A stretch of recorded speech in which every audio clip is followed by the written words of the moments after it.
Hello friends, എല്ലാം സുഖമായിരിക്കുന്നു. ഞാനത് ചെറിയൊരു വീഡിയോ ആയിട്ട് വന്നിട്ടുള്ളത് കേട്ടോ. ഇന്നൊരു ചെറിയ കുക്കിംഗ് വീഡിയോ കൂടെ കാണിച്ചു തരാമെന്ന് ഓർത്ത് ഞാൻ അതിൻ്റെ റെസിപ്പി കൂടെ. അപ്പോൾ രാവിലെ എണീറ്റ പാടെ ഞാൻ എൻ്റെ ചെടികളൊക്കെ ഒന്ന് പോയി നോക്കിയിട്ടാണ് പിന്നെ നമ്മൾ കിച്ചണിലേക്ക് കയറുക കേട്ടോ. എൻ്റെ ചാനലൊന്ന് ഇഷ്ടപ്പെടുകയാണെങ്കിൽ നിങ്ങൾ പ്ലീസ് എന്നെ ഒന്ന് സബ്സ്ക്രൈബ് ചെയ്യുക, ലൈക്ക് ചെയ്യാം, സപ്പോർട്ട് ചെയ്യണേ. അപ്പോൾ രാവിലെ എണീറ്റ് ആ റോസകളൊക്കെ ഒന്ന് കാണിച്ചു തരാമെന്ന് ചോദിച്ചു. റോസെല്ലാം പൂത്ത് നല്ല അടിപൊളിയായി ഇങ്ങനെ നിൽക്കണ്ട കേട്ടോ. കുറച്ചായിട്ടുള്ളത് കട്ട് ചെയ്ത് കൊടുത്തിട്ട് അപ്പോൾ നല്ല മൊട്ട് വന്ന് എല്ലാം വിരിഞ്ഞ് നല്ല നല്ല മൊട്ടായി വിരിഞ്ഞിങ്ങനെ നിൽക്കുന്നുണ്ട്. അപ്പോൾ ഇന്നലെ എനിക്ക് കുറച്ച് നല്ല ഫ്രഷ് നാട്ടുമാങ്ങ കിട്ടി കേട്ടോ. അപ്പോൾ ഒരു മാമ്പഴ പുളിശ്ശേരി വെക്കാമെന്ന് ഓർത്തു. അപ്പോൾ അതിൻ്റെ റെസിപ്പി കൂടെ നിങ്ങൾക്ക് കാണിച്ചു തരാമെന്ന് ഓർത്തിട്ടാണ്. അപ്പോൾ അത് നല്ലതുപോലെ കഴുകി വൃത്തിയാക്കിയിട്ട് മാങ്ങയെല്ലാം കഴുകി വൃത്തിയാക്കിയിട്ട് നല്ല പഴുത്ത മാങ്ങ ആയതുകൊണ്ട് അതെന്ത് ചെയ്യുക, നമുക്കതിൻ്റെ തോല് പൊളിച്ചെടുക്കണം, ചെത്തിയെടുക്കരുത്. അതിൻ്റെ മാങ്ങ നല്ല പഴുത്തതായതുകൊണ്ട് നമ്മൾ പൊളിച്ചാൽ തന്നെ അതിൻ്റെ തൊലിയെല്ലാം വരും കേട്ടോ. അത് നല്ലതുപോലെ ഇങ്ങനെ പൊളിച്ചെടുത്തതിന് ശേഷം നമ്മളത് കറി വെക്കാനായിട്ട് ഒരു ബൗളിലേക്ക് മാറ്റണം. എന്നിട്ട് അതിന് ഈ മാമ്പഴം വേകാനായിട്ടുള്ള ആവശ്യത്തിനുള്ള വെള്ളം ഒഴിക്കുക. വെള്ളം ഒഴിച്ചതിന് ശേഷം ഇച്ചിരി ഉപ്പ് പൊടിയും അതിനുശേഷം ഇച്ചിരി മുളക് പൊടിയും, എരിവ് എത്രയാണെന്ന് വെച്ചാൽ ഞാനൊരു ടീസ്പൂണാണ് മുളക് പൊടി ഇട്ടിട്ടുള്ളത്. മുളക് പൊടിയും പിന്നെ ഇച്ചിരി കരിവേപ്പിലയും കൂടെ ഇടുക. അത് കഴിഞ്ഞ് ഇച്ചിരി മഞ്ഞൾപ്പൊടിയും ഇടണം കേട്ടോ.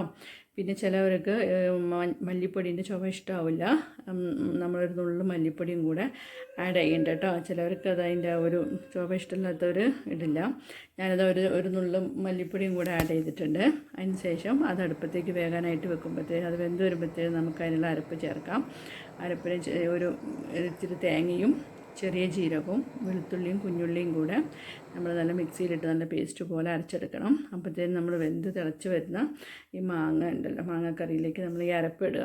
അരപ്പിട്ടിട്ട് അതൊന്ന് തിളച്ചിങ്ങനെ ആകുമ്പോഴത്തേനും നമ്മൾ എന്ത് ചെയ്യണം, അതിലേക്ക് ഒരു നുള്ള് പഞ്ചസാരയും കൂടെ ആഡ് ചെയ്ത് കൊടുക്കുക കേട്ടോ. ചെറിയൊരു മധുരത്തിന് വേണ്ടിയിട്ട് ഒരു ശകലം പഞ്ചസാരയും കൂടെ, മധുരം ഇഷ്ടമുള്ളവർക്ക് ചെറിയ പുളിയായിരിക്കുമല്ലോ. അത് കഴിഞ്ഞ് നമുക്കതിന് കടുക് വറുക്കാൻ വേണ്ടിയിട്ട് എണ്ണ നല്ല ചൂടായി വരുമ്പോഴത്തേനും ഇച്ചിരി കടുകും അതിലേക്ക് ഇച്ചിരി ഉലുവായും പിന്നെ ചെറിയ ഉള്ളി ഉണ്ടല്ലോ, ചെറിയ ഉള്ളി നല്ല കട്ട് ചെയ്ത് വെച്ച് ചെറിയ ഉള്ളിയും ഇച്ചിരി കരിവേപ്പിലയും ചുമന്ന മുളകുണ്ടല്ലോ, വത്തൽമുളക്, അതും കൂടെ ഇട്ട് കൊടുക്കാം. അത് നല്ല മൂത്ത് വരുമ്പോഴത്തേനും നമ്മളത് കറിയിലേക്ക് ഇട്ട് കൊടുക്കാം. അപ്പോഴത്തേനും നല്ല അടിപൊളി സ്മെല്ലാണ് കേട്ടോ. നല്ലൊരു മണം വരുന്നുണ്ട്. ഇത് നല്ല മൂത്ത് കഴിയുമ്പോഴത്തേനും ഉള്ളി നല്ല ഇട്ട് നല്ല ബ്രൗൺ കളറാകുമ്പോഴത്തേനും നല്ലൊരു സ്മെല്ല് വരുന്നുണ്ട്. അപ്പോൾ അത് നമ്മൾ കറിയിലേക്ക് ഇട്ട് കൊടുക്കുക. എന്നിട്ട് നല്ലതുപോലെ ഒന്ന് ഇളക്കി കൊടുക്കുക കറി കേട്ടോ. ഇളക്കി കൊടുത്തിട്ട് നല്ല ചൂടൻ കുത്തരി ചോറിൻ്റെ കൂടെ ഈ ഒരു മാമ്പഴവും പിന്നെ ഇച്ചിരി ചാറും കൂടെ, ആ മാമ്പഴം നല്ല പിഴിഞ്ഞ് അതിലേക്ക് ചേർത്തിട്ട് ആ ചോറും കൂടെ കുഴച്ചിങ്ങനെ കഴിക്കുമ്പോൾ അടിപൊളി ടേസ്റ്റ് ആയിരിക്കും കേട്ടോ.